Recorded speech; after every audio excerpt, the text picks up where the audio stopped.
دكتور جان كم كتب مان بو كارنتينا هنا وانا بشوف لو ماي ئەو هەڵمەتەی لەسەر تاسەری هەرێمی کوردستان بۆ بوونەوەی ڤایرۆسی کۆرۆنا ئەنجام درراوە کوڕێخراوی کۆمەڵگەی مەدەنی پێویستمان زانی کە و کەسانەی لە سنووری سۆران کەرەنتین کراون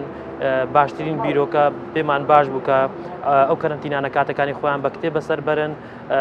ئەوە بیرمان لەوە کردەوە کە کتێبیان بەسەر دابش بکەنەوە خۆشبەختانە ئەمڕۆ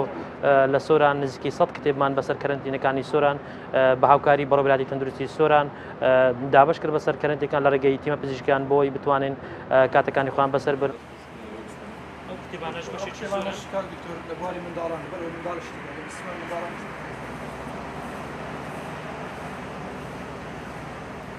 بەڕاستی ئەمە دەستخۆشیان لێ دەکەین و چونکە ئەرێکێکی پیرۆزە و بەڕاستی هیوادارن لە خەڵکی دیکەش کە هەستن بەو کارەوە چونکە ڕاستە ئەوانە لە ڕووی نەخۆشی و نەخۆشینە ئەو کەرەنتینکردنەوە بەڵام لە ڕووی دەرونیەوە زۆر تاسیری لێ کردووە ئەوجا پێمان خۆش بوو کە ئەو کتابیان هینا بەسەر نەدابش بۆ ئەوەی کاتێن بە خوێندنەوە بەسەر ببن و خۆیان تۆزێک مەشغوڵ ببن و یعنی تۆزێک دڵنەوەیان بکەن و ئارام ببنەوە ڕاستیجی دەستخۆشی ئەمەش مەمنونیان ببینەوە زۆر سوپاس و هیوادارین خەڵکی تریان ڕێکخراوی تریش بەم کارە پیرۆزانە هەستن.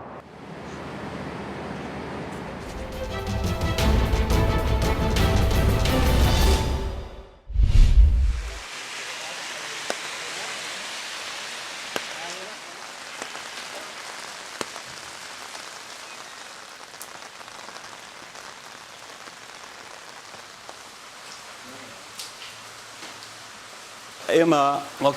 خاوەنی ئەو خواردنگەیە لێرە 20 جۆر بۆ 25 جۆر خواردنمان هەبوو ئێستاش بەهۆی ئەوەی کە شتێکی سەرەتایی بوو ئەو نەخۆشیە بەس کە بەهۆی ئەوەی کە تەشەنەی ساند و بە هەموو جیهاندا ئەو نەخۆشیە بڵاو بووە پەرەی ساند لیژنەی قایم قیامەت بڕیارێکی دەرکرد کە بەداخستنی ڕێستۆرانتەکان دوای ئەو دوکاندارێک کە کردومانەتەوە بەس بە یەک شت ئێستا بەس پیتزا دەفرۆشین ئەویش بە دلیڤەری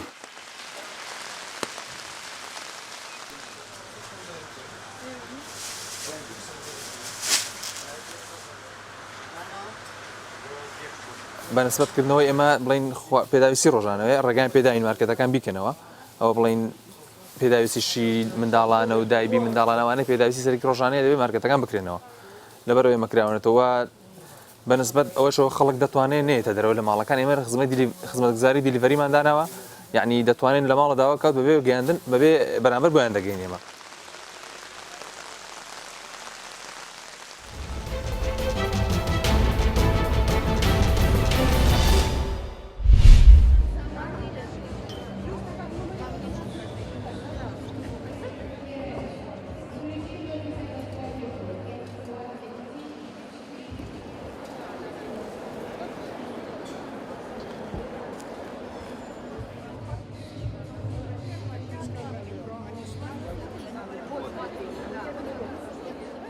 Мы находимся на крупнейшей выставке СНГ «Свадебная вечерняя мода». Эта выставка проходит 2 раза в год, и ее представляют российские производители, украинские производители, а также зарубежные. Есть разница в том, что сейчас больше вечерних платьев, так как грядут выпускные вечера, а на летней выставке более представлены свадебные платья, так как сезон свадеб.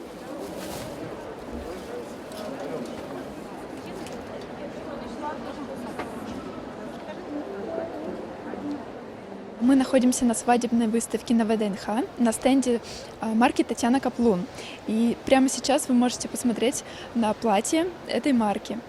Также на нашем стенде есть другие модели, которые представляют все платья. И посетители могут наглядно посмотреть, как эти платья смотрят.